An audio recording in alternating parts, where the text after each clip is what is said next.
Well, welcome to another edition of our midweek worship Q&A. I have Brooke and Jeremiah with us, and today we're going to talk, of course, about worship, about music. But one of the questions I have for them, I know in my life, and maybe you guys have experienced this, there are times where I will hear a song, and a song has an incredible ability to recall seasons in my life. So I might hear something on the radio or something on my iPad, and it will bring me back to maybe high school, maybe an experience, maybe it's a song that you had your first dance to at your wedding or whatever. And I was wondering, does worship music have that same kind of ability? Does images and events and feelings come flooding back? Does memories come flooding back when you hear worship music? Yeah, definitely. Worship music has the ability to take us back to times when we were being changed by God, times when we were being encouraged, just different periods of our life, whether they were sad periods or joyful periods. I think of one example. I remember when I was a new Christian, I was going to Valley Forge, to college, and I remember the song "Sweetly Broken." This is a kind of a goofy example, but I remember being in my dorm room all alone, and I remember being so free enough to dance before the Lord when I was singing along with that song. So every time I hear Jeremy Riddle's song "Sweetly Broken," it takes me right back to kind of the beginning of my walk with Christ. That's cool. You want to show us a little of that? Or No. But see, that's a song that I've never heard of before, but for you, that's in your era, and that was a song that was really meaningful. Right. I wonder sometimes, the age-old debate between generations when it comes to hymns and choruses and praise music. I wonder if that's why sometimes different generations kind of connect with different music, because it's not, I don't think necessarily, now there's times where I think it's doctrinal or there's theology to it. That's part of the discussion, but I think oftentimes there's a feeling, there's a connection to a song. Like you might hear of an old hymn, and that brings you back to being in a pew with your parents, or maybe like in your case, it wasn't a hymn; it was a contemporary song at that time. I wonder if that's why people connect so strongly generationally to different styles of Christian worship. Can you speak to that at all, or? Yeah, sure. So I actually have a little word for that. I call it comfort food, like worship comfort food. Yeah. There's certain songs that we sing that like really take us back. I know for me and Jeremiah, we grew up during the whole 90s choruses. So there are a couple choruses that we, every time we hear, just take us immediately back to those times when we were in children's church and like hearing those songs or whatever. But yeah, definitely. I think that we all attribute certain memories to those songs. That remind us of God's faithfulness. I mean, for me and Jeremiah, specifically one song for me is the song Oceans by Hillsong. Mm-hmm. When we were moving here in 2014, there were a lot of things that needed to happen to get us to get down here. And that song had just come out, and that became kind of my anthem during that time. So every time I sing that bridge, Spirit Lead Me, Where My Trust is Without Borders, I immediately think of that time that we were trying to move down here and how God was faithful and how he provided. Yeah. And we were trying to move to the ocean. Yeah, there you go. Yeah. How about that? So that song speaks to a season in your life. So we said that music will at times bring us back kind of unintentionally, but is there a way that we can use music intentionally, like as a tool to help us recall things about God that maybe we've forgotten? Can you be more proactive rather than allowing it just to happen? Yeah, absolutely. And I think this is something we all need to keep in mind here, especially during these times. But, incidentally, we're actually going to see this tonight in Daniel 6. Mm-hmm. There's a passage in there where it says that Daniel worshiped God 3 times a day, just as he had always done. It was his practice to worship God 3 times a day. So even though he and the Israelites, they had found themselves in captivity for, at this point, up to 70 years, they wanted to, he wanted to continue those practices. And what it did was during those times of worship, it just reminded him of God's faithfulness and kind of kept him going. So I think it's, definitely. And worshiping is not necessarily always easy. I mean, it's work sometimes to worship, but that's our devotion to the Lord, is by worshiping him. And then in turn, we're reminded, yeah, that's right. He's been faithful this whole time. So it's not always an easy flowing stream as much as it is. Sometimes it's work to actually worship and to sing. Yeah, so moving forward, any advice, any encouragement that you would have for our congregation, those who are listening, specifically during this quarantine time in the area of worship and remembering?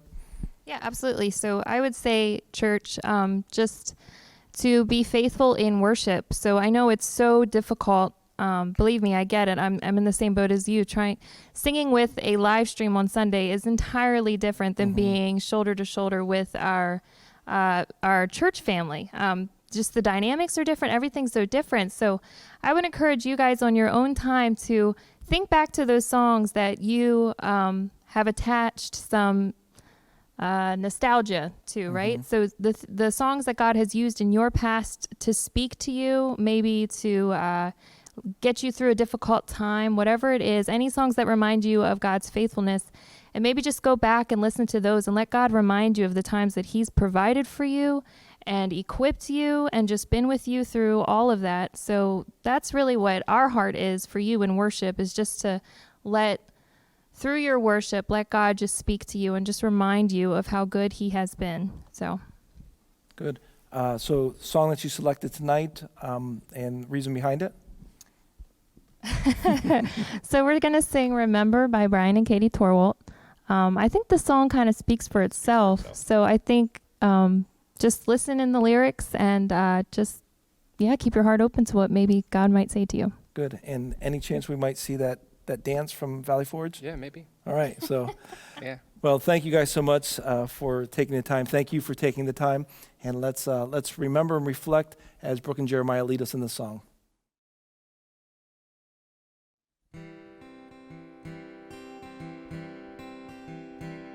How quickly we forget the God who lives in every day. How easy to lose sight that you reside in the mundane. How quickly we forget the power that's running through our veins. The kind of power that empties graves. And oh, my soul, remember who you're talking to. The only one who death bows to. That's the God who walks with you.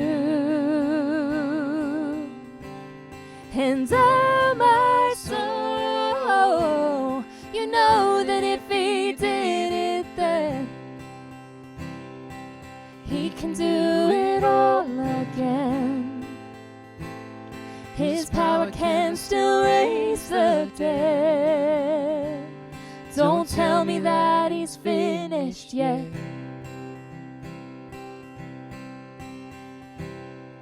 Lest we not forget the voice that's holding back the waves. Was once the voice that told the skies to pour them into place.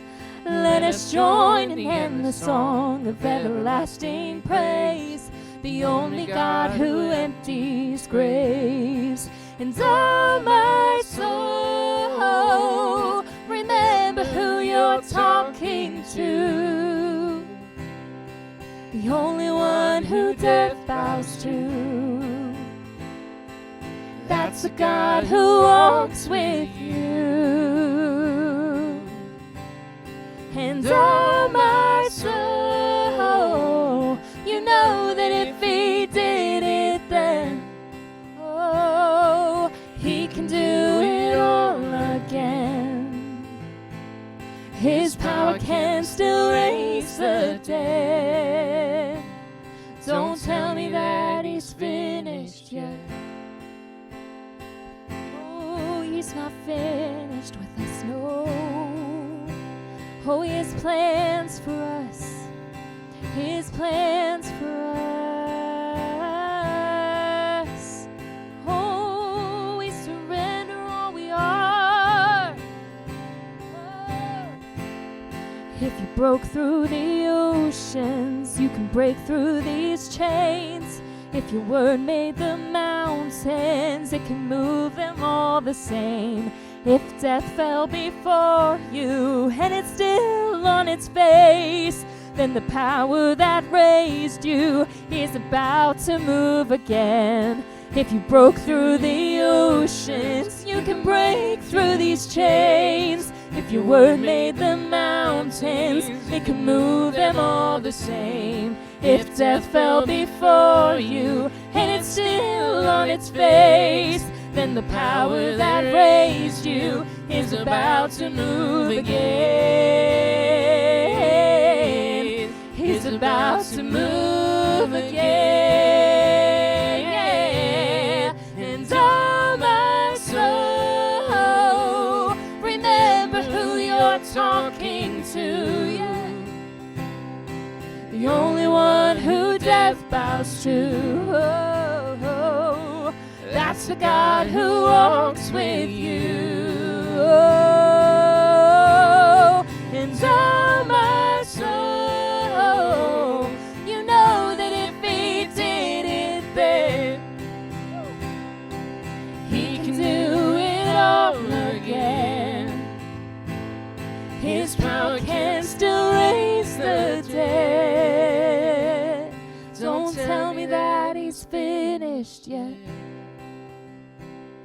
Don't tell me that he's finished yet. Oh, no, you're not. Don't tell me that he's finished yet. Don't tell me that he's finished yet.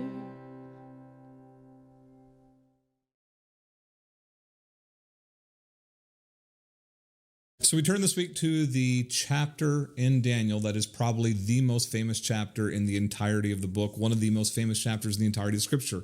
This is the text where Daniel gets thrown into the lion's den. People that have absolutely no knowledge of the contents of the Scripture know this story, or they at least know enough that you were to say, hey, have you ever heard about Daniel in the Bible? They would say, oh, that's the guy that gets thrown to the lions. The famous nature of this story also means similar kind of what we said last week about how cultural adaptations lose their value. Believe it or not, there are some things we will learn tonight that probably you've never seen before in the text. Before we jump into it, though, because we're not going to go through the text necessarily verse by verse tonight, I'd rather look at core themes. We're going to go through the contents of the chapter, but rather than reading it in a linear fashion, I want to get to the core themes of it. So I want to make sure that we all have kind of a base understanding of exactly what's taking place in the book of Daniel. So how about a fast summarization, 60 seconds or less? Let me tell you exactly what the chapter is about. As you remember last week, the Babylonian Empire has fallen. The city of Babylon fell under Belshazzar's rulership with the feast that took place. The Persians have moved in, and they are now essentially working a transition of power into the entire empire. The king Cyrus, the king of the Persians, has not made his way into the city yet. There's about 18 days for him to come from another military campaign that he's running. So instead, there's another ruler in place named Darius. What he does is he sets up a bunch of regional governors, and then on top of those regional governors, he creates three key, essentially, presidents, and Daniel's one of those. The problem is that Daniel is seen as incredibly favored among all these other rulers, and that creates jealousy among some of the other people that were picked. So they're looking for a way to essentially, out of jealousy, move Daniel out. They know he's a religious person, so they go to the king and they craft this plan, and they tell the king essentially, hey, here's what we think you should do. Before Cyrus shows up, we think that for the next 30 days, you should essentially consolidate people's focus and tell them to focus on you as the new king. They shouldn't be focusing elsewhere. They shouldn't be focusing to other rulers. They shouldn't be focusing to other gods. And Darius agrees. He has no clue what they're up to, but he agrees to it, and he thinks for 30 days, that's not a bad idea to get everybody to focus on the fact that we're the new rulers here. They go ahead and get him to sign the edict. That makes it binding. They then find Daniel in prayer like they knew that they would. They then go back to Darius and tell him he's violated this. And Darius, despite liking Daniel, can't reverse his own edict. Daniel is sentenced to public execution, thrown into a lion's den. Next morning, they discover that nothing's happened to him. That absolutely impresses King Darius. And more than that, it infuriates him because he kind of figures and realizes what the other guys were up to. And so he has them thrown into the lion's den. And instead, he pulls Daniel out, exalts him, and then writes an edict proclaiming how the Hebrew God is the strongest God above all gods. End. That's chapter 6. So if you're here for the Cliffs Notes version, Have a great night. You can sign off.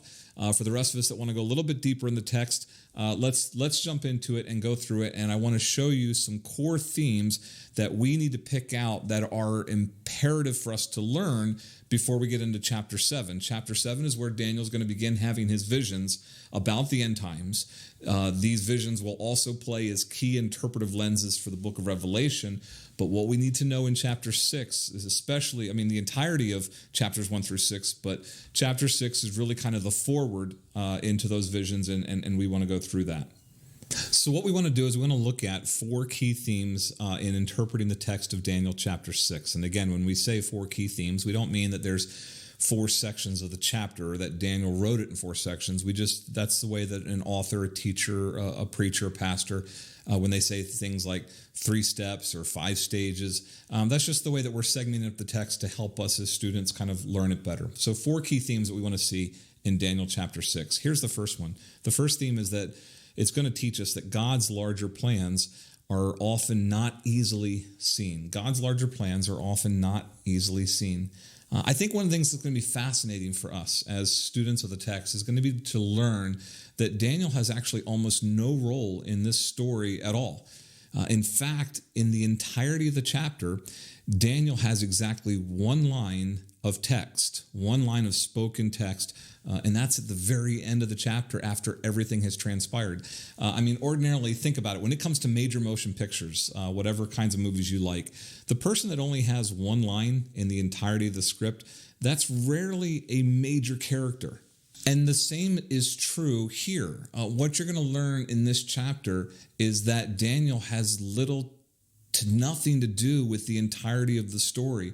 What you're going to learn is that God is the core hero of the story here. Now, that's not contrary to what you've heard us say multiple times. Go back to the His Story series we did at the beginning. Pastor Brian spoke on that and regularly and repetitively talked about how God is always the hero of the story.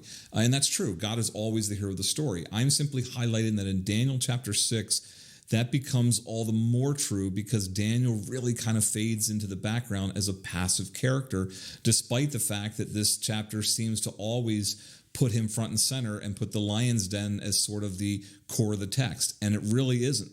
The real part of Daniel chapter 6 that we need to understand is about how God is preparing Daniel for the truths he's about to bring in the prophecies about the end times that Daniel's going to receive in the chapters later here in the book.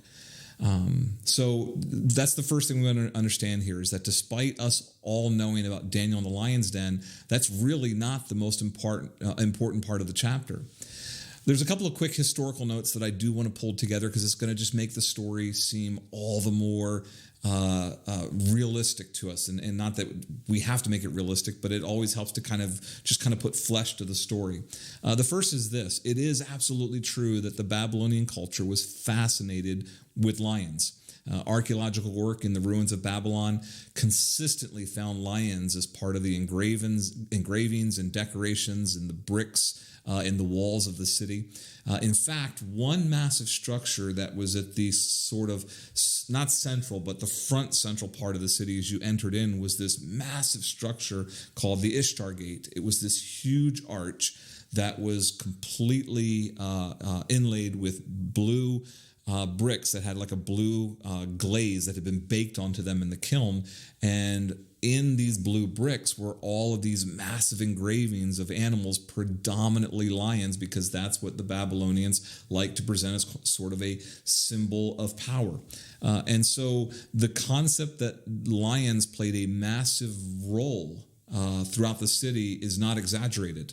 They would have been used as palace pets. They would have been used in festivals. They would have been used in military parades down these central highways that went through the Ishtar Gate. They would have been used in parks throughout the city. Babylon was an incredibly an architectural wonder in how ornate it was and how just incredibly glamorous the structure was, from looking at the walls and the ornateness of how it all was put together and was built.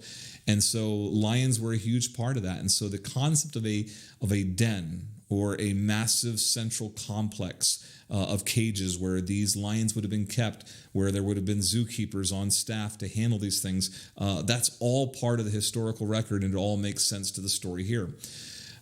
Cyrus, who is the king of the Persians, a separate historical note, Cyrus, who's the king of the Persians, who played such an important role in chapter 5 because he was named specifically in those prophecies of Isaiah 130 years before any of this took place. He's not here yet by the point of chapter 6. He's still involved in a military campaign north of the city. It's going to be another 18 days until he shows up. The actual date that he actually first comes into the city of Babylon is listed as October 30th of 539 BC. The reason I state that is because there's two parts to that. The first is that it completely makes sense that this ruler named in chapter 6, Darius, is there, because we talk so much in chapter 5 about Cyrus, and now we're talking about a guy named Darius. Darius is just an intermediate ruler. He is just there to sort of kind of help with the transition team that's going to allow for Cyrus to come in and kind of establish rule right at the beginning. He's an intermediate ruler in that sense. The other point in mentioning this and in actually talking about the 18 days until Cyrus shows up, that makes a lot of sense as to why when this trap is going to get set for Daniel, that the people that kind of set the trap, when they go to Darius, they tell him that he only needs to write the edict for about 30 days. In their mindset, Cyrus is going to show up and he's going to change everything anyway. They think that Darius has just set this up or created this structure for himself, so they only need this short window period until King Cyrus finally arrives on site to kind of work their plan. And so that kind of helps explain why put a proclamation in place for such a short period of time. Well, it's because this is just a transition period for the kingdom. Now, for those of you doing your own research, I'm well aware that there is no person named Darius in extra biblical or outside historical resources or notes. That's a topic for a different class at a different time. The only thing I would say here in the course of this class is if you did not see chapter 5, if you did not watch our lesson on chapter 5, go back and do that. Watch the first 15 minutes. We spend a lot of time in the first 10, 15 minutes of last week's class showing the support between the historical and archaeological record and Daniel's text here in the scriptures. There's tons of support. So when there is a single element like the name of a ruler that we can't find elsewhere, that shouldn't cause any alarm. That should just simply tell us that, look, Daniel was closer, Daniel was on site. The fact that there was an interim ruler whose name was not really deemed significant to outside sources because Cyrus was the primary ruler, that's not really a concern. That doesn't really cause any consternation when it comes to the biblical text. So again, just some outside details that we want to go through. So let's look at the actual text and begin to kind of detail this inside this first key theme we're looking at about God's larger plans. The text tells us that Darius sets up about 120 satraps. The Hebrew Aramaic term is sheder, and it just simply means a protector of the kingdom. These are essentially governors, mayors. Now, there's not a local and federal kind of split the way that we know in America, but these are just kind of regional rulers. And the only reason they're put in place is because this is a transition of power, and not a transition of power from one political party to another. This is a transition of power from one empire to another. And so these 120 small regional governors are there to keep the peace, because there's clearly going to be pushback. There's clearly going to be friction. There's clearly going to be people that are not going to accept the new empire coming in. And so these local governors are put in place. But Darius also knows this. Darius also knows that these local governors may get a little heavy-handed. And so what he does is he then, on top of them, divides the entire kingdom into 3 primary areas. And he appoints over each of those 3 areas a president. And those presidents are to essentially keep the satraps in line. That's why in verse 2 it says that the reason these presidents were put in place, these rulers, of which Daniel is one, is it says so that the king's interest might not incur damage. What that means is that Darius wants to make sure that what Cyrus is desiring in the way of changes, he's not looking to completely destroy the Babylonian people. Cyrus wants this to be his new empire, his new outpost. He wants this to be a source of revenue for him. And so Daniel gets chosen as a president to help kind of keep these local governors in line. And that the whole system is just one single system set up to allow for this transition of power. When Daniel's chosen as one of these three presidents, what we learn is that Darius kind of builds an affinity towards Daniel, that Darius really takes a liking to Daniel. And the text tells us that the reason for that is because of what was inside of him, what is written as this extraordinary spirit in Daniel. Now, pause for a moment, because this is where we immediately want to jump out of just historical notes and begin to jump into actual study of the text. We're not going to simply read it, and that's what I said at the beginning. I said I wanted to look at themes, not just read the text. We want to see the story that Daniel wants to tell here. Daniel is the author. He's a background character, which I established earlier.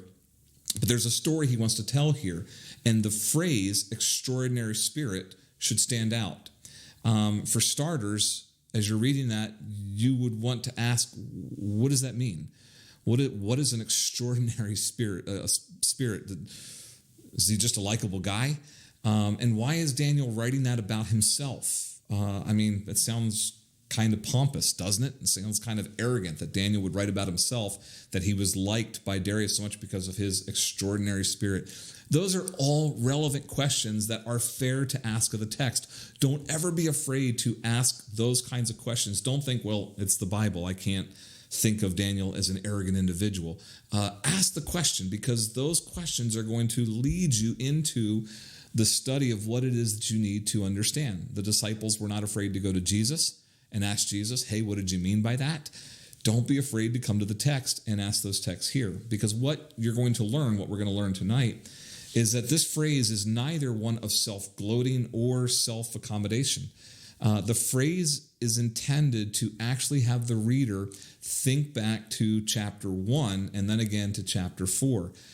Recall that as the result, I'm going back to chapter 1. Recall that as a result of Daniel's refusal of Nebuchadnezzar's early attempts when he was indoctrinating the young kids that he brought as captives out of Jerusalem.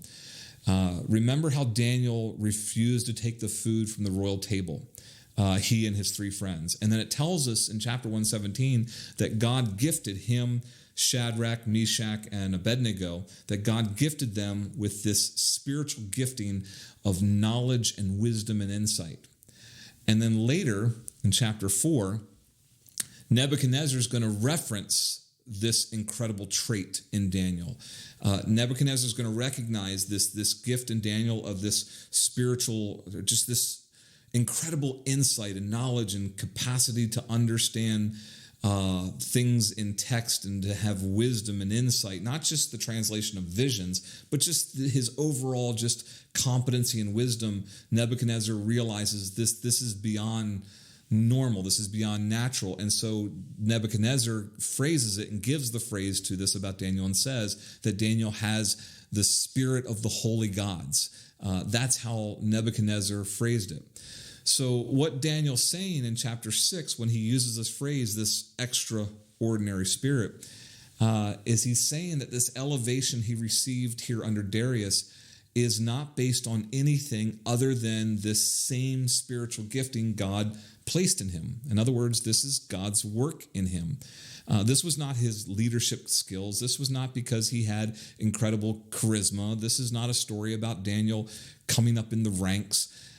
Daniel uses that phrase because he wants you, the reader, to understand, us, to know that this elevation that he got purely on the basis of the spiritual gifting that God had granted him. And that means for Daniel, the reason that's so important is because he wants you to understand that his elevation to this position, God has a purpose in this. There is a reason God's doing this.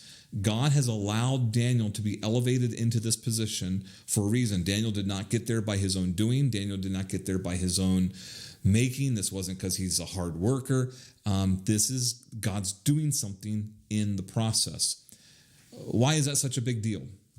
It's a big deal because it's going to give all the more weight to the opening words of verse 4, which sets the ball rolling for how the lion's den is even going to come about in the first place.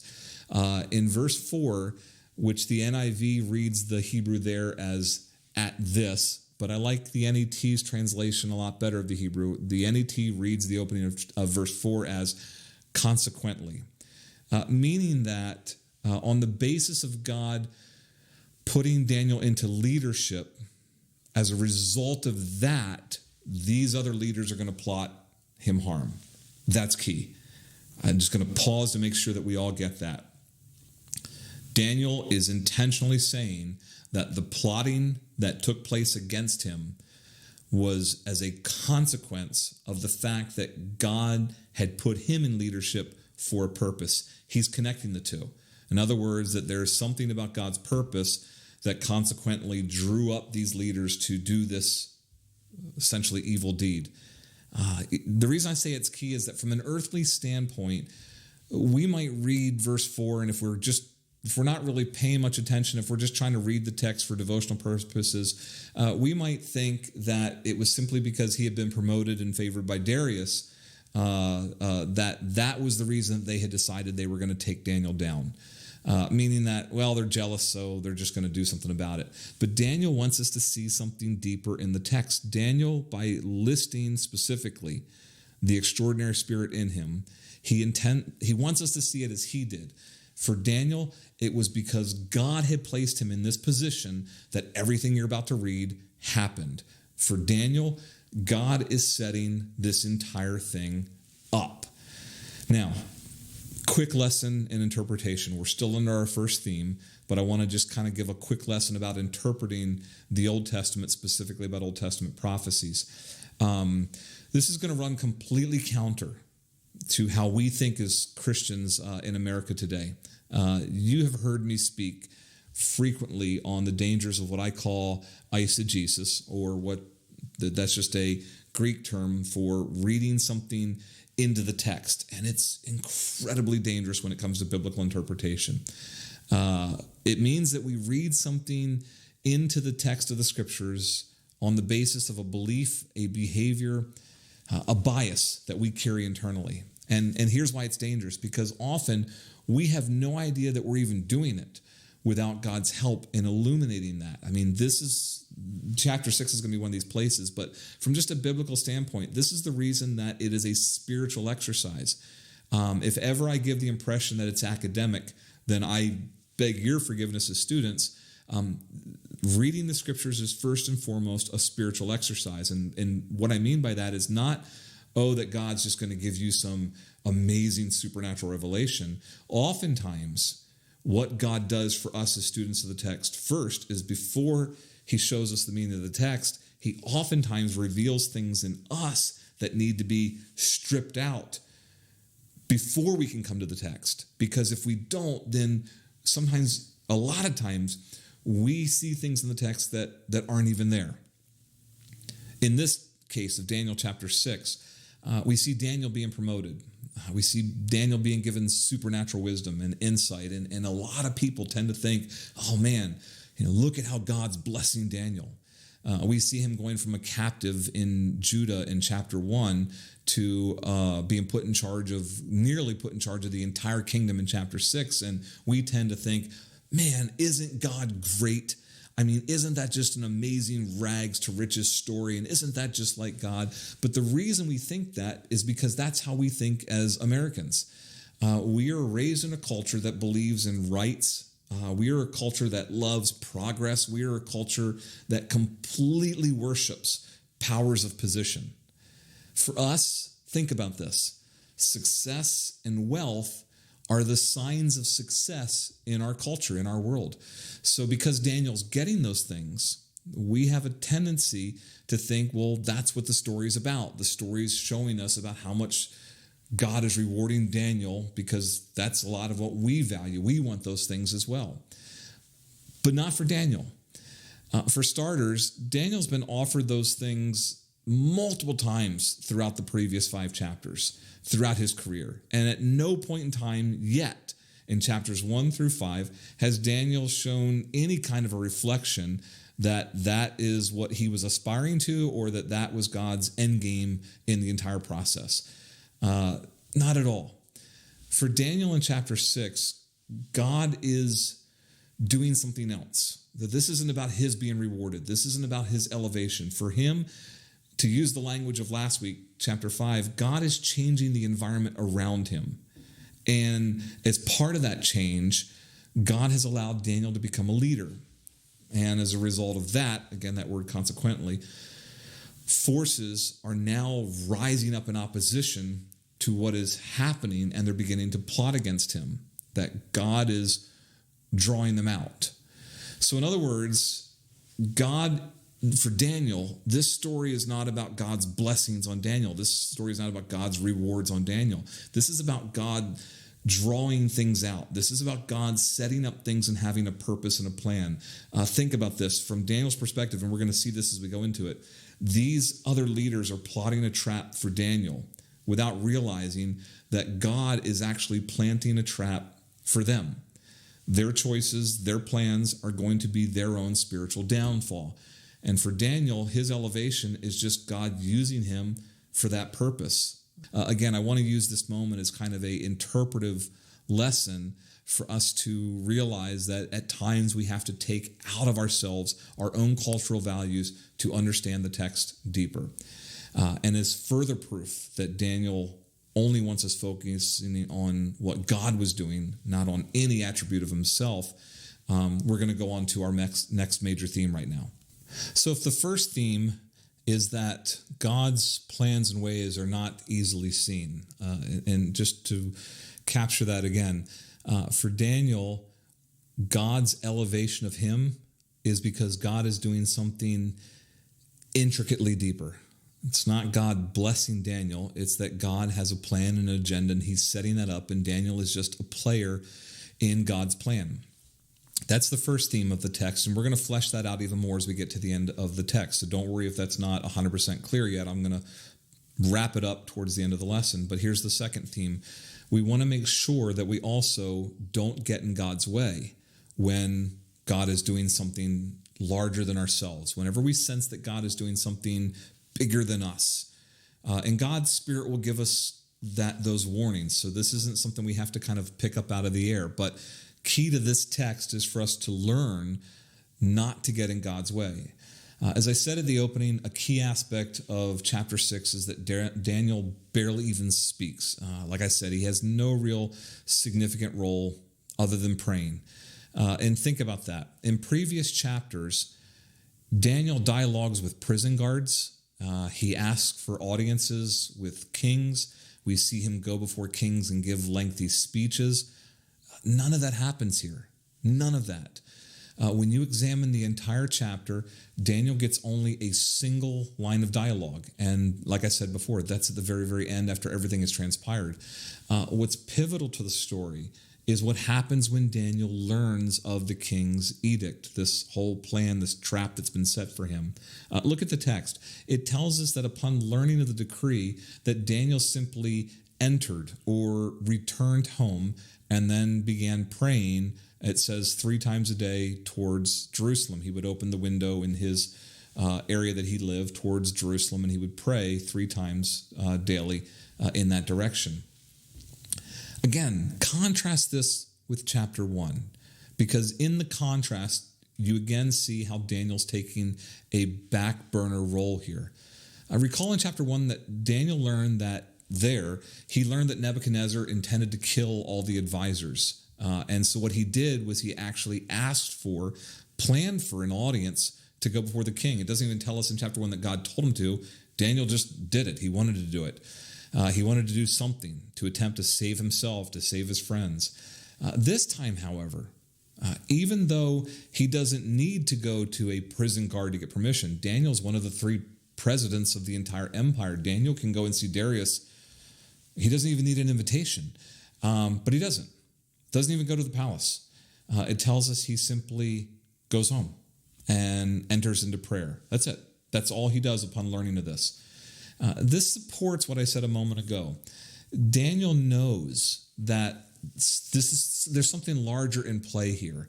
And so he realizes that he did not achieve this position on his own. He did not get this kind of large elevation because it was his time. This was his moment for the corner office. It's none of that. Daniel knows that God's doing something here. That's why he said that all of this is on the basis of that spirit, that extraordinary spirit that God gave him. So opposition to who he is, opposition to what he's doing, opposition to his religious practices, they're not his to defend. If God is the one moving, then God can defend himself. He doesn't need to try and intervene here.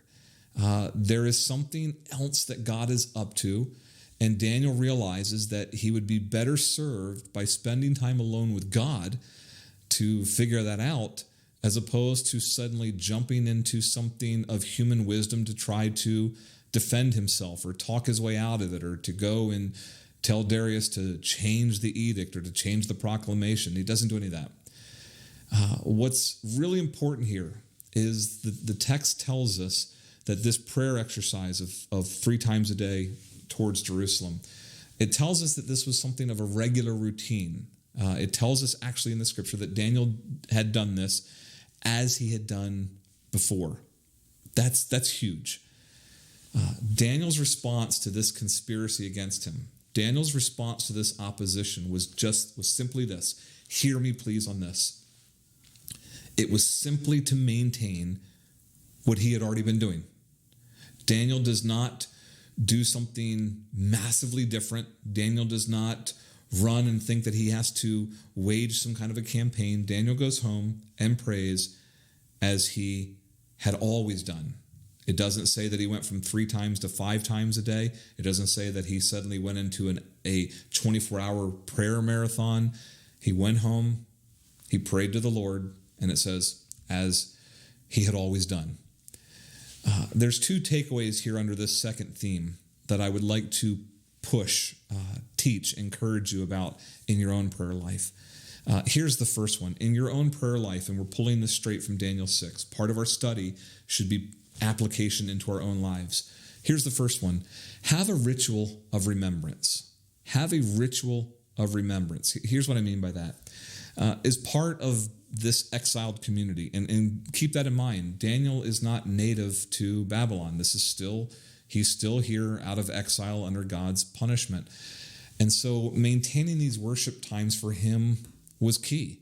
Keeping the Sabbath, observing food laws, worshiping God was paramount to him to maintaining himself spiritually.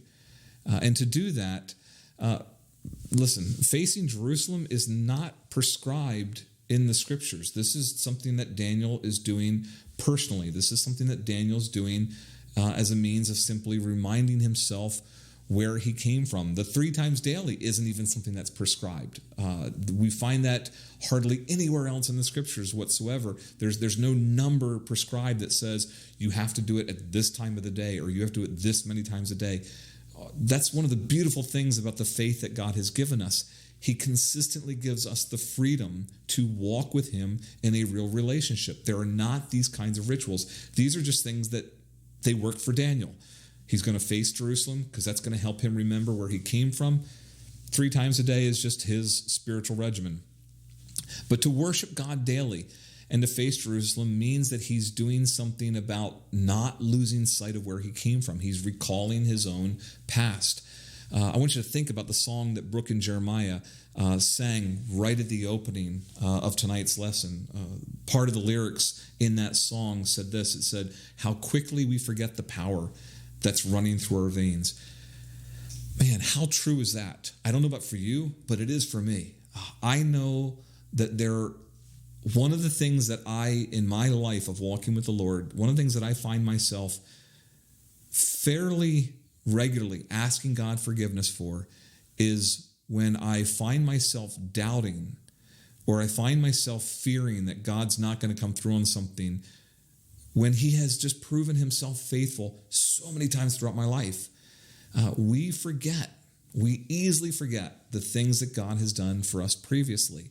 Also in that song, as they were singing, the lyrics went this way. It said, "Remember who you're talking to, the only one who death bows to."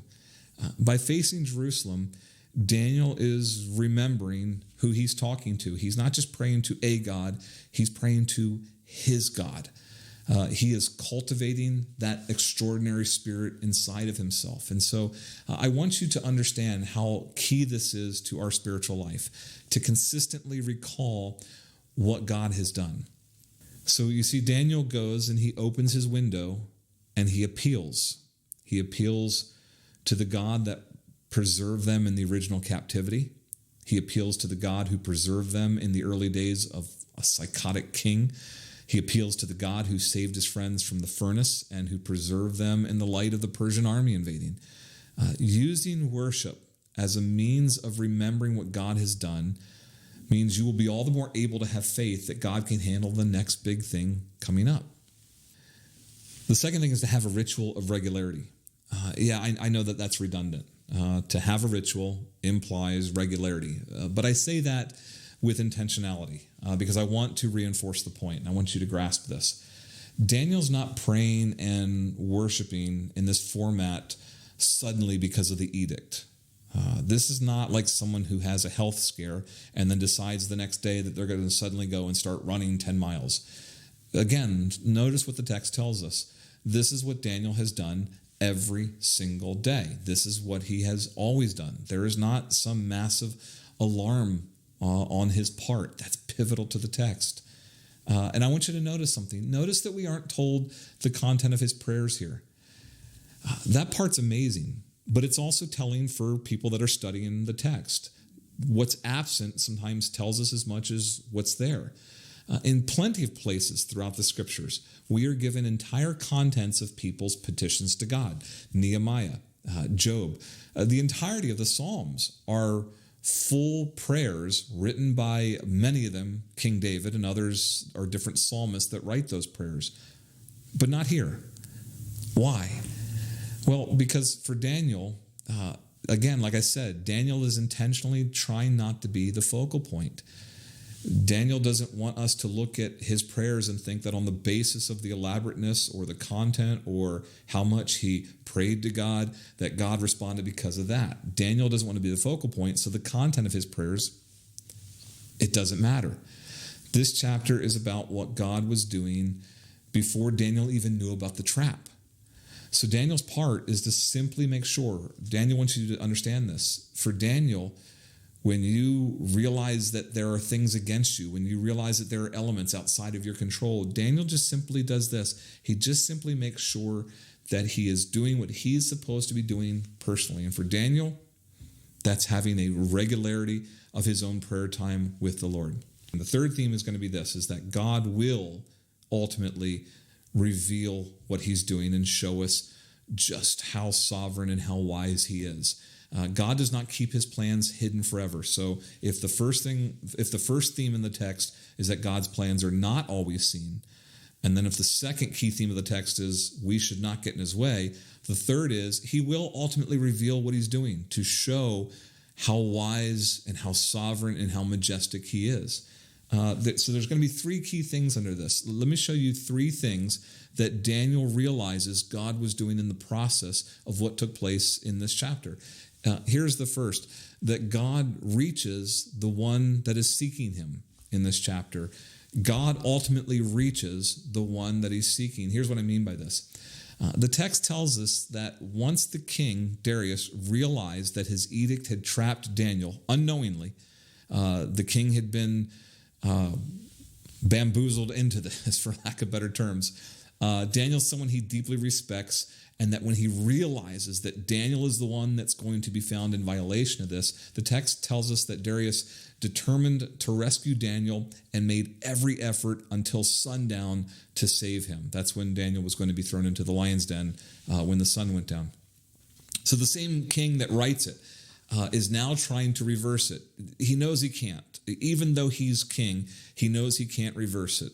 It's the king's proclamation is binding, and his advisors would have undoubtedly told him, look, Darius, if you reverse this out of favoritism for this one single individual, you're going to essentially cut yourself off at the knees authoritatively here inside the kingdom.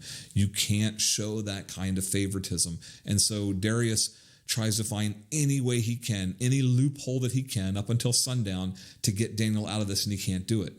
I want you to think about that. The king is looking for a reason to commute the sentence. Why? Well, go back to the beginning of the text. Because he recognized that extraordinary spirit in Daniel. Again, we're seeing the reason that Daniel at the beginning of the chapter put that phrase in there. All of this is happening. Everything. The plot, the entrapment, but the king's favor. All of it is because of one thing. God put a spiritual gift in Daniel, and that spiritual gift is what's making all of this take place. God is doing something in this process. Darius recognized that special nature of that spirit. He understands there's something unique about Daniel, the same way that Nebuchadnezzar did, and that appeals to him. And so he goes out of his way to try to save Daniel. And then it tells us that Darius goes home that night, and he can't sleep. I mean, he is so torn up by this. He is so rooting for Daniel to survive, so that when morning comes and first light shows up, which would have been the end of Daniel's sentence, I say the end of his sentence, really there was no time limit to it. There was the assumption he would just be automatically killed anyway. But I want you to look at the text with me. This one I do want to read. It says that at the first light of dawn, the king got up and hurried to the lion's den. And when he came near the den, he called to Daniel in an anguished voice, just showing Darius's love for Daniel. Daniel, servant of the living God, has your God whom you serve continually. Notice how Darius is calling out Daniel's obedience to God and how that was always noticed. Has your God whom you serve continually been able to rescue you from the lions? And this is the one time, like I said earlier, that Daniel speaks in the entire chapter. When the king comes to the lion's den and yells down to Daniel, Daniel finally has one line of spoken text, and here it is. He yells back up, "O king, live forever. My God sent his angel and closed the lion's mouth so that they have not harmed me, because I was found to be innocent before him. Nor have I done any harm to you, O king." I love that response. Again, notice how Daniel is putting God front and center. He doesn't say, I was not harmed because I was innocent of any blame against you, king. He first says, I was innocent of any blame against my God. This is all about God's purpose and plan. He then adds to it, I also did not do any harm to you, but he's letting the king know that I was rescued because I did not violate anything against my Lord. I did not get in his way. I did not stop what he was doing. This is a critical moment in the story, since it reveals something that God was already aware of. The king was someone who was sensitive to spiritual matters. He evidences a concern for Daniel's well-being, and is willing to seek out and understand whether Daniel's God is able to rescue him. This is part of what the Lord was doing. God did not force the hand of those who plotted evil, but he was aware that they were going to go this route. Keep in mind how we defined God's sovereignty last week. He was also aware that Darius's heart was one that could be reached through these events.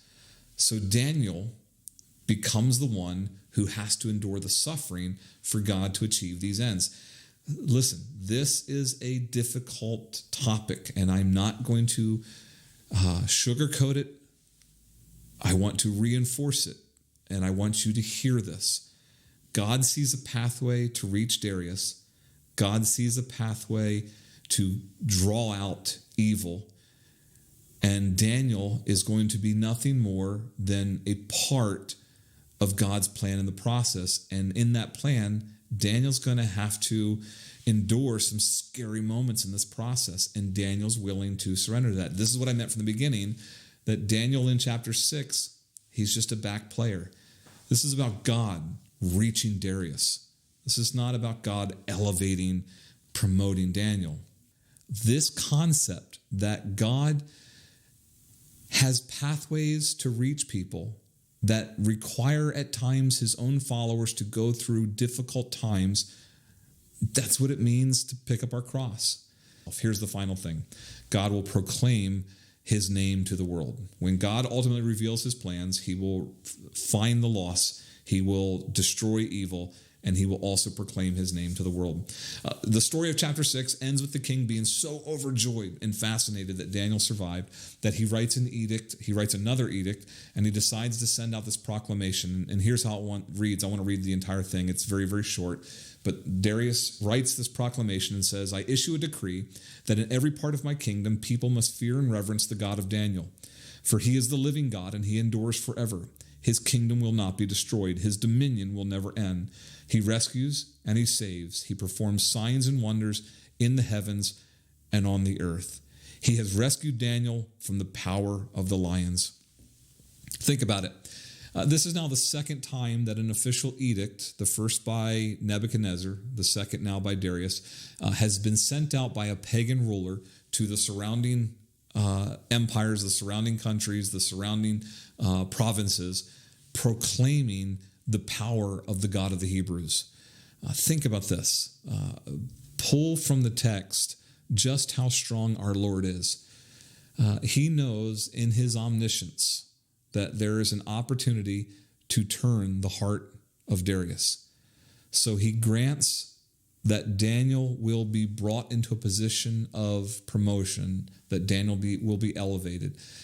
Then jealousy and resentment will cause leaders to plot for Daniel's death, but in laying that trap, they step into a trap laid for them. And the result is that they, representing evil, are destroyed, and the king ends up proclaiming God's praises. And what did Daniel do in the whole chapter? Nothing. Daniel's entire role in this chapter was to go home and pray.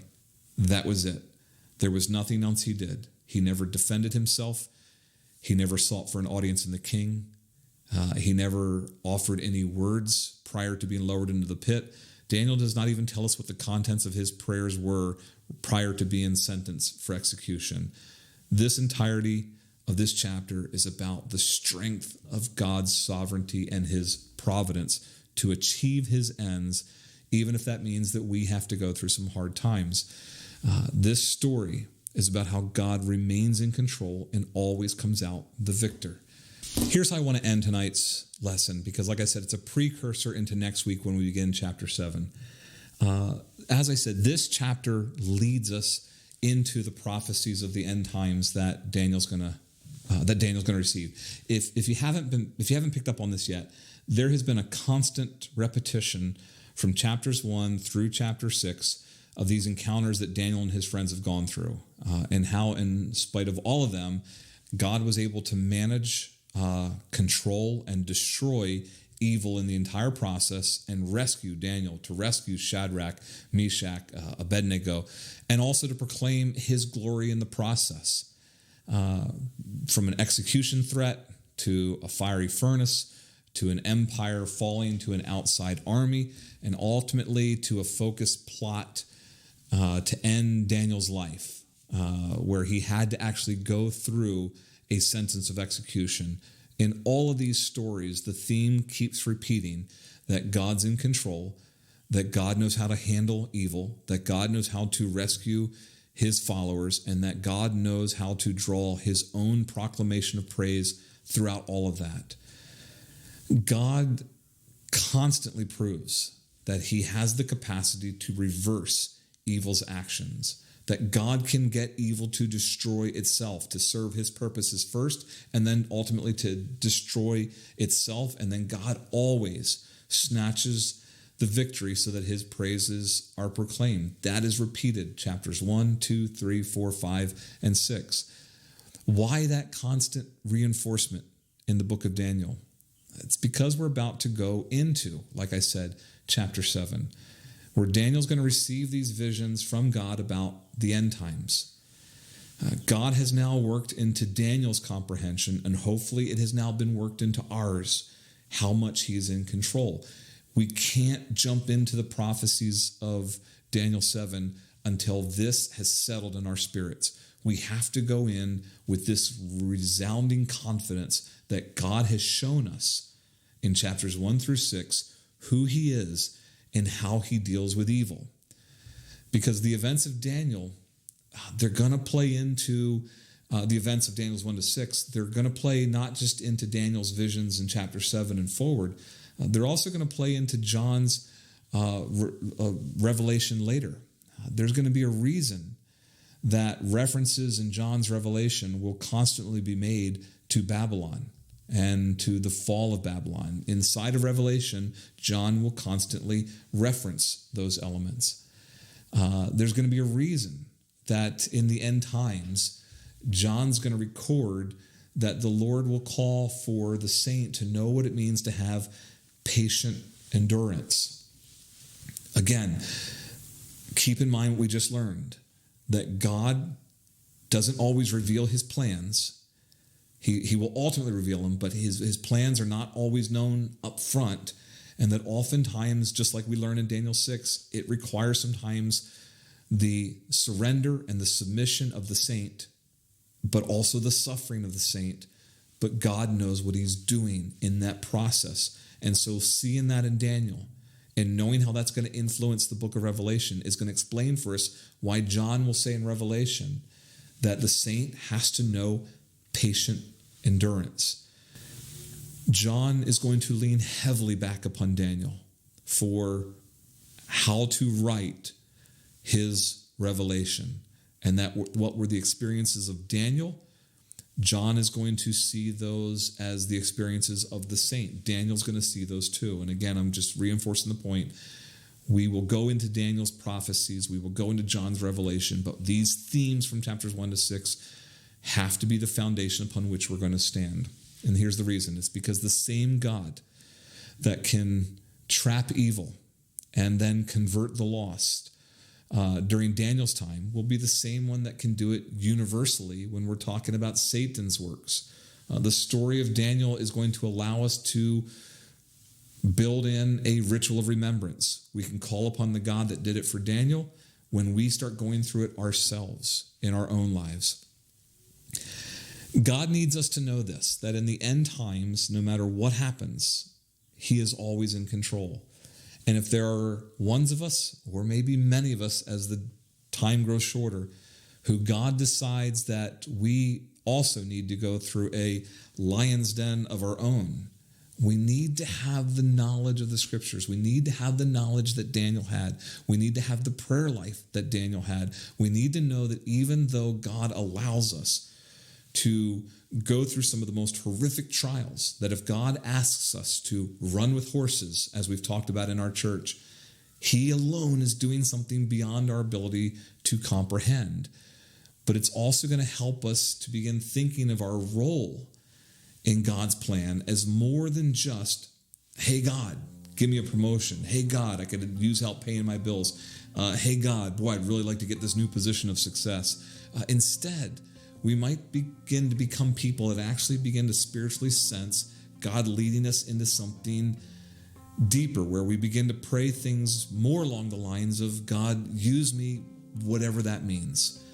Where we begin praying, God, erase my cultural values inside of me.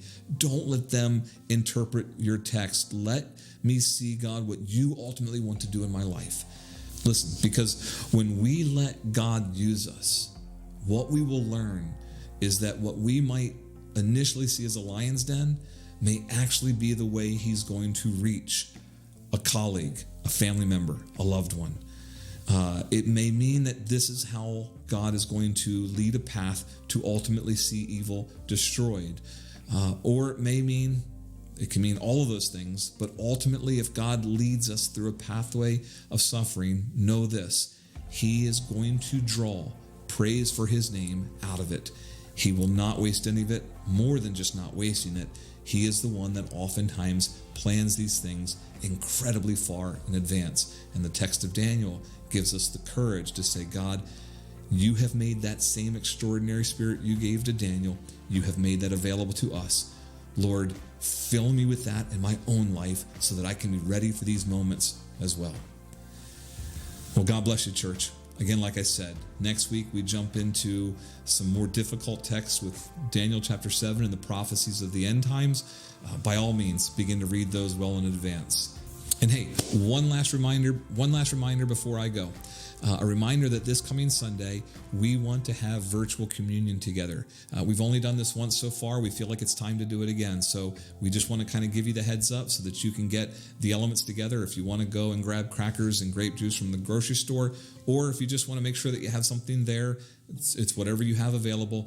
We just want to give you a heads up. We're excited. We're looking forward to spending this time proclaiming our unity in the body of Christ together this coming Sunday. I look forward to seeing you then.